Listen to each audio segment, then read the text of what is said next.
What's up guys, this is Sean Tan and today it's another episode for Asking Sean. So today we have a text from Tan Boon Ong, right? So Tan Boon Ong says this, for a leasehold property, will its value drop long term? These questions, right, there's a few ways to answer it. In my take is that how long is long? Because if you have 30 years, 10 years or 70 years, it's all still long term. So the problem for leasehold is this. The challenge has always been one, during transaction you need to get consent from the state government. So that will actually prolong the process of actually doing the transaction for name owner A to owner B. So that is number one. Number two is actually bank valuation. So bank valuation will always decrease when the property lease, right, is left until 60 years. It depends what kind of reasons are you buying the property for. If it's for capital appreciation, then too bad lah. But if it's for rental, then it makes sense. So let's say if you buy a fresh new leasehold property for 99 years, right, and for 30 years, then you actually cash out your property, or even before that you already cash out your property, then it's okay lah. But if you get a 60 years left property, will you actually consider to buy it? So especially for landed properties, if it's leasehold, then it's quite challenging actually. So my answer in general would be not really. Just that the bank valuation will actually decrease the value, but there are actually revenues or there are alternatives or ways to renew the lease. Like in the state for Selangor, right, you can renew your lease in different ways. One is to actually pay up the premium, which is like a few hundred thousand, which is how much the land is actually cost lah. Then you renew your land to 99 years. Number two, you can pay 1,000 to actually renew your lease to 99 years at the current market value. So in the future, if you sell, you will need to share half of the profit with the state government, which is fair. So will leasehold probably decrease across time? No, it will increase. Imagine a leasehold property 30 years ago and today, right? Definitely the value will be different. Like just that it will increase less in comparison to a freehold property. This is because leasehold property, if you understand, leasehold property is usually applied on land with high usage for the government, because leasehold is a thing that is just a condition that maybe one day the government might want to take back the land for their own use. That's why they put it under leasehold. So under these kind of properties, right, when you acquire leasehold properties, you're already buying it at a discounted rate, which gives it a very high potential for very high returns, especially for cash flow. Because if you look at a freehold, and let's say this is a freehold, this is a leasehold, right? This one usually the price is like 15 to 20% lower in price, but then the rental, right? Because when you rent, you don't really care whether it's a freehold or a leasehold property, right?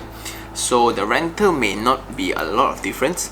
That's why, like, if I get the leasehold property at a lower price with similar rental rate, that would be an ideal case. Question number two. Brickfields is an Indian major town, and I suppose that makes it not very appealing to investors, but I'm planning to buy it for my own stay. My take is this, because Brickfields, it's very close. It's just a street away from the Indian street, right? And it's a cultural street that a lot of tourists actually goes there. Another thing about Brickfields is it's adjacent to KL Central, the main station. So if you want to talk about next to transportation hub, right, KL Central is the place. So if you're buying it for own use, then it's okay lah. But if it's for investment point of view, the only thing that you look for property first is population, which is a lot. There KL Central is a lot, and it's mainly because of number two, the transportation. So the transportation there is extremely connected. It's KL Central. Question number three, which is a sequel. My project is built at Jalan Ang Seng, where it used to be very quiet, but now there's 3 high-rise underway, namely Sunnyland, Prima, and a government servant quarters. will it be overpopulated once people move in? And it's a walking distance away from LRT Bangsa, but the road wise is narrow. You can email me again if I got this wrong. I'm just trying to get the question right? So it's overpopulation a problem in the location that you mentioned, which is Jalan Ang Seng. As we mentioned, properties, right? You will, unless it's super high end, then population actually does help a location to actually reach its peak, right? When let's say you have a building like Sunny Land and a Prima and a government servant, let's get this right. Government servant can't really sell, but they provide a lot of people, just that it's at the working class level lah. So then Prima is an affordable home, which is your income needs to be less than 10,000 family income. Then only you have yours, which is like Sunny Land, right?